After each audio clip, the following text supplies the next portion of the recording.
And there's some good news on inflation today. Wholesale prices were flat in July, coming in below expectations and suggesting inflation may be losing some steam. And that comes just a day after a cooler than expected consumer inflation report.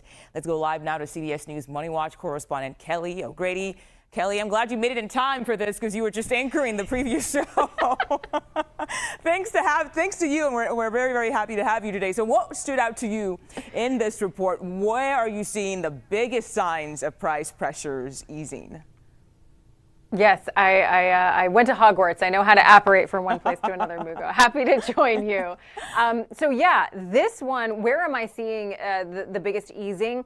It's really in energy. So the PPI, we break it down into two separate areas. There's a number for services, and then there's a number for goods, right? This is the price, the PPI, how much it costs producers to either produce the goods we go buy at the store or, create the services, deliver the services that you and I might pay for.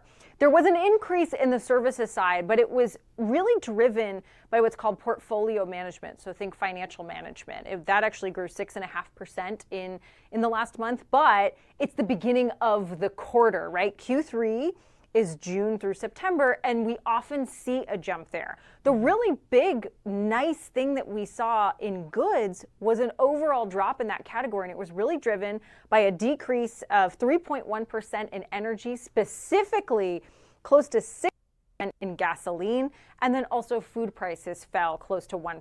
Now, that doesn't mean that that's what happens when you and I go to the grocery store or the gas pump, but what this tells us is what companies were paying to produce things that we buy in the past month went down a little bit in those specific areas, and that often is passed on to the consumer. So it's almost like a red flag or a green flag of what might be coming for us at the store.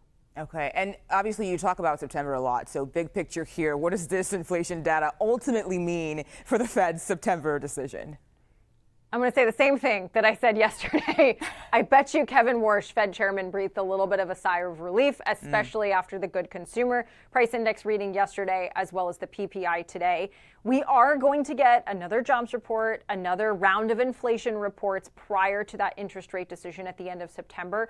But this is good news. We were all very concerned we were going to see a re-spike, if you will, re-acceleration in inflation because tensions in the Middle East have restarted in a meaningful way, but we aren't seeing that come through in the data. Doesn't mean it won't happen. That can always change very quickly, but this was good news, and it does put more of a wait and see back on the table for the Fed versus a rate hike.